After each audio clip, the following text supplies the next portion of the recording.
তো ওইখান মুহূর্তে সবাইকে বের করে দেয়। দুইজন ছিল, দুজন মিলে পরে আমাকে ধর্ষণ করে। বৈষম্য বিরোধী ছাত্র আন্দোলন চলাকালে ছাত্রলীগের নেতাদের ধর্ষণের শিকার হয়েছেন দাবি করে সমন্বয়কদের ওপর ক্ষোভ ঝেড়েছেন এক ছাত্রী।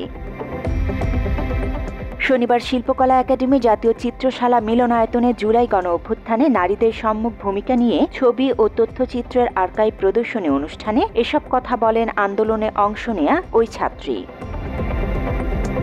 তিনি জানায়, গত 4 আগস্ট সকাল 9:30টার দিকে চাষারা গোল চত্বর থেকে ছাত্রলীগের 20-25 জন নেতা তাকে তুলে নিয়ে যায়। টেনে হিচড়ে মারতে মারতে তোলারাম কলেজের পাশে তাকে একটি অফিসে নিয়ে যায়। এক পর্যায়ে সবাই অফিস থেকে চলে যায়, শুধু দুজন থাকে। সে দুজন তাকে ধর্ষণ করে। 4 আগস্ট সকাল 9:30 বাজে চাষারা গোল চত্বর থেকে ছাত্রলীগের লোকজনরা আমাকে তুলে নিয়ে যায়।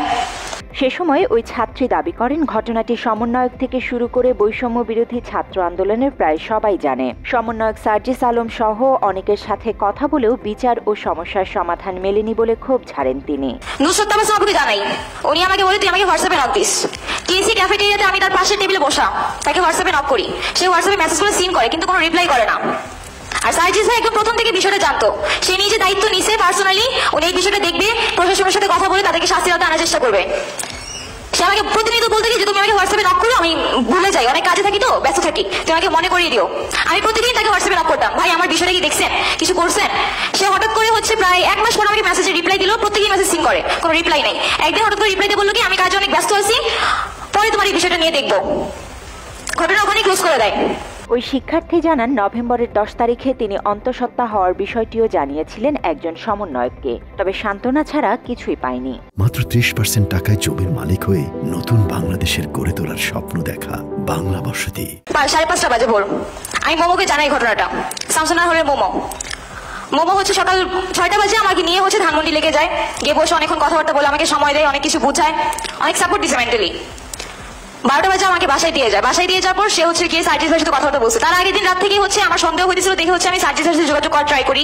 ইভেন কি ওনার মামা শুভম মামা, ওনার সাথে কন্ট্যাক্ট করছি। শুভম মামাকে বলছি যে আপনি একটু ভাইয়ের সাথে কথা বলাই দিয়েন। তো যাই হোক, সেদিন 12টা বাজে আমি বাসায় যাওয়ার পরে সার্জিস ভাই আমাকে ফোন দেয়। ফোন দিয়ে বলে, মাহি তোমাকে আমি একটা নাম্বার দিচ্ছি, একটা নাম দিচ্ছি, তুমি এই ম্যামের কাছে যাও, উনি পপুলার ডক্টর, ওনার কাছে যাও, কি কি করা লাগবে উনি তোমাকে বলে দিবে। এতটুকুই বলছে, আর কিছু বলে নাই। ওই ছাত্রীর করা অভিযোগ মুহূর্তে ভাইরাল হয়ে নেট দুনিয়ায় ছড়িয়ে পড়ে।